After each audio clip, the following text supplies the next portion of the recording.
Daun tanaman hias Aglonema keriput, melengkung, dan menguning. Ini dia solusinya. Di depan saya ada dua jenis tanaman hias Aglonema ya. Yang sebelah kiri ini Suksom Jaipong, dan yang sebelah kanan adalah Red Anjamani. Kalau teman-teman bisa melihat dengan jeli ya, antara kedua tanaman hias Aglonema punya saya ini pasti mengetahui ya bagian mana yang masih segar atau subur dan yang kurang subur. Kita lihat dulu ya dari daun-daunnya. Untuk tanaman hias yang sebelah kiri ini Suksom Jaipong, lihat ya. Bentuk tanamannya itu kaku ya, kaku, tegak, dan bentuk daunnya itu cenderung menuju ke atas ya. Tidak ada yang melengkung, daunnya segar. Ini kondisi dimana aglonemanya sehat ya, tidak terkena serangan penyakit apapun. Nah, sedangkan yang kedua ini dari jenis tanaman hias Aglonema Red Anjamani ini ada beberapa daun yang melengkung seperti ini guys. Untuk daun di atas ini belum parah ya untuk penyakit yang sedang menyerangnya. Sedangkan yang di bawah ini sudah mulai letoy guys. Nah, lihat ya. Ini mulai melengkung ke bawah. Bahkan ada beberapa daun yang mulai mengkeriput seperti ini. Nah, ini ciri-ciri daunnya itu mulai tidak kaku ya, tidak rata, udah mulai melengkung-melengkung seperti ini. Nah, ini gejala-gejala yang harus kita waspadai. Bahkan yang lebih parah lagi, ini adalah satu daun yang sudah menguning guys. Nah ini ya, ini tidak lagi berwarna hijau tepi-tepinya, tapi sudah mulai menguning. Dan ini dipastikan pasti untuk daun yang ini akan mati ya guys. Nah sebelum menular ke yang daun-daun yang masih sehat nih, yang di atas ini daun sehat ya, karena masih kaku dan cenderung berbentuk ke atas ya, seperti ini. Beda yang di bagian bawah-bawah ini ya, ini sudah mulai loyo, lalu udah mulai keriput dan mulai menguning. Nah, saya akan memberikan solusinya ya.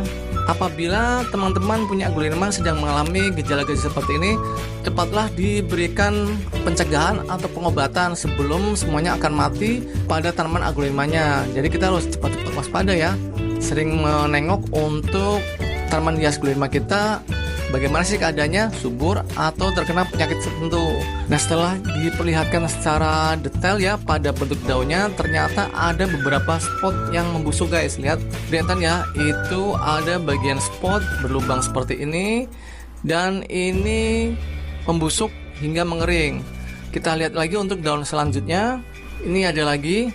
Nah itu dia ya, ini ada lagi satu titik berbentuk kecoklatan yang sudah mengering. Tadinya ini basah, lama-lama dia mengering seperti ini. Nah itulah gejala-gejala busuk daun pada tanaman hias aglonema kita. Nah apa sih penyebabnya? Nah untuk mencegah pada tanaman hias aglonema yang seperti ini ada pencegahannya guys, sebelum terserang penyakit seperti ini. Nah pencegahannya gimana? Yaitu dimulai dari media tanamnya dulu ya. Nah media tanam yang saya berikan pada kedua jenis tanaman hias aglonema saya ini sebenarnya sama ya, yaitu dari andam pakis. Ini andam pakis ya. Lalu saya campurkan dengan pupuk kambing. Tapi bedanya untuk tanaman hias aglonema yang Suksom Jaipong ini saya kena sinar matahari langsung guys. Saya kenakan sinar matahari langsung di bawah naungan paranet. Jadi lebih sehat ya karena terkena sinar matahari langsung. Sedangkan untuk Red Anjamani ini saya taruh di tempat yang agak teduh guys, alias di teras rumah. Kondisinya terang tapi tidak kena sinar matahari langsung, alhasil dia akan lebih mudah serang penyakit. Itu yang pertama, yaitu dari media tanam dan peletakan jelas berbeda. Jadi ikutin untuk ini ya, dari peletakan dan media tanam pada tanaman hias aglonema yang Suksom Jaipong ini. Nah lalu ke yang ketiga adalah keseringan disiram. Karena tanaman hias aglonema yang sebelah kiri ini walaupun saya siram itu seminggu 2 kali, tapi terkena sinar matahari langsung, alhasil akan sering menguap untuk kondisi media tanamnya, jadi tidak cepat lembab. Beda dengan tanaman hias aglonema Red Anjamani ini, saya taruh di tempat yang agak teduh, tidak terkena sinar langsung. Saya siram seminggu 2 kali sama, tapi karena tidak terkena sinar matahari langsung, maka kondisi media tanamnya akan cenderung lembab guys. Nah media tanam yang cenderung lembab ini yang terjadinya serangan penyakit jamur guys. Misalnya pada serangan bercak daun atau busuk daun ya seperti ini. Bisa juga dari busuk akar. Makanya saya akan berikan solusi ya untuk tanaman Red Anjamani ini agar bisa tertolong, tidak menular ke daun-daun yang di atas ini yang masih segar dan masih subur guys. Nah gimana cara pengobatannya? Makanya guys, tonton video ini sampai selesai ya. Oke, jangan kemana-mana. Nah, sekali lagi, apabila teman-teman punya tanaman hias aglonema di rumah yang sedang mengalami dengan kondisi seperti punya saya ini, hal pertama yang bisa kita lakukan adalah mengganti media tanam guys. Nah, yuk kita langsung aja mengganti media tanam pada tanaman hias aglonema yang terserang penyakit jamur ini. Seperti ini guys. Kita bongkar, kita cek ya untuk akarnya, apakah akarnya masih sehat, tidak lonyot. Nah oke guys, ini sudah saya bongkar ya. Untuk akarnya saya cek itu ternyata tidak ada yang lonyot. Biasanya penyakit jamur itu bisa menyerang pada tanaman hias aglonema di bagian akar dan daun guys. Makanya saya cek ya untuk akarnya, apakah juga terserang penyakit jamur. Untuk akarnya selain daunnya, ternyata akarnya aman guys. Nah, jadi kendala yang kita hadapi sekarang adalah di daunnya, yaitu terkena penyakit busuk daun atau bercak daun ya. Nah, solusinya gimana? Pertama kita harus mengganti media tanamnya dulu agar benar-benar tanaman hias aglonema ini terbebas dari yang namanya penyakit jamur guys. Kita sterilkan untuk media tanamnya dulu, oke? Nah, ini ya guys, ini adalah media tanam baru yaitu dari Andam Pakis. Seperti ini bentuknya ya. Nah, ini tips buat media tanam pada Andam Pakis, yaitu hindari yang namanya penggunaan tanah pada media tanam aglonema guys. Karena tanah itu cenderung mengikat air ya. Jadi nanti media tanamnya itu akan cepat lembab, tidak mudah turun untuk airnya. Itu bisa memicu dari tumbuhnya jamur-jamur pada media tanam. Apalagi kalau kita sering disiram ya pada musim penghujan. Makanya kita gunakan media tanam yang paling poros yaitu Andam Pakis. Bisa juga dari kulit bambu ya, kulit bambu yang dicacah, atau bisa sekam bakar. Terserah ya mau pilih yang mana. Bisa ditambahkan dengan pupuk kandang kalau mau, dan juga kompos yang lainnya ya, tidak masalah. Yang penting jangan menggunakan unsur tanah. Nah yuk kita langsung masukkan untuk akarnya seperti ini.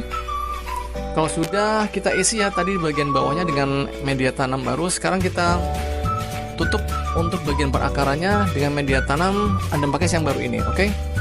A few moments later. Nah, oke guys, sekarang sudah saya pindah tanam dengan media tanam yang baru ya. Lihat, ini media tanam barunya masih kering ya. Nah, selanjutnya apa lagi nih yang harus kita lakukan? Yang kita lakukan adalah kita bisa memangkas daun yang rusak ya, yang benar-benar dipastikan bisa mati. Yaitu ini ya, ada salah satu daun yang menurut saya ini pasti udah bakalan mati ya, karena sudah menguning seperti ini. Kita gunting aja ya dengan menggunakan gunting yang tajam. Oke. Lalu satu lagi yang menurut saya terlalu parah ya. Nah ini sudah benar-benar melengkung dan menurut saya ini keriput jelek ya. Karena di bagian pelepahnya ya sebelah sini, lihat ini pelepahnya sudah mulai mengering juga. Jadi kondisinya sudah mulai menjalar sampai ke bagian batang pelepah bagian bawah ya. Nah ini kita pangkas aja untuk daun yang ini. Ya cukup ya sampai di sini aja untuk pemangkasan daunnya. Nanti yang mengering ini, nah lihat ya, ini untuk bagian-bagian spot-spot yang kering ini nanti dia akan sembuh ya dengan mengering dan tidak menjalar ke daun yang lainnya dengan pengobatan yang akan saya lakukan berikut ini. Nah oke guys, pertama yang akan saya lakukan adalah mempersiapkan air ya, air bersih ini 1 liter di ember. Lalu saya akan mempersiapkan fungisidanya, yaitu ini dia.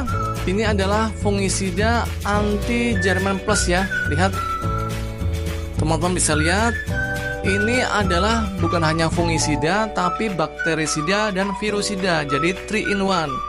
Ini kalau kemasan aslinya, kemasan utuhnya ya, satu botol itu harganya lumayan sih, 100 ribuan.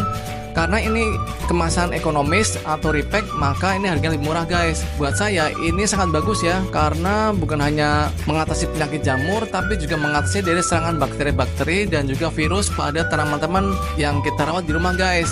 Nah untuk air 1 liter ini, anti Jerman Plusnya adalah 0,4 atau setengah sendok teh guys. Nah saya menggunakan pipet ya, seperti ini. Nah itu dia, kita masukkan. Lalu yang kedua saya akan mencampurkan lagi dengan fungisida merek yang lain. Tara, yaitu ini dia guys. Ini adalah Z-Flow ya. Fungisida merek Z-Flow yang mengandung zinc, Zn. Ini sangat bagus untuk penyembuhan yang bersifat kontak. Artinya kalau kita semprot ke bagian daun atau yang sakitnya ya, misalkan di akar atau daun, itu akan lebih mudah sembuh dengan penggunaan fungisida Ziflo ini ya guys. Seperti kita sering makan ya, kita campurkan. Nah yuk kita aduk sampai rata agar tercampur menjadi satu ya antara Ziflo dan anti Jerman plusnya. Kita bisa menambahkan perekat kalau teman-teman punya ya, perekat ini. Nah seperti ini ya, stick pole ini agar meningkatkan efektivitas pada fungisida dan juga pada insektisida. Kalau tidak punya ya tidak masalah, tapi kalau punya mendingan dipakaikan aja, apalagi kalau misalkan tanaman yang akan kita semprotkan itu terbuka ya, artinya terkena matahari langsung ataupun terkena guyuran hujan, biar tidak cepat larut oleh siraman air hujan, ataupun di saat kita menyiram ya dengan air biasa, kita bisa mencampurkannya dengan perekat ini. Nah yuk kita langsung berikan perekatnya.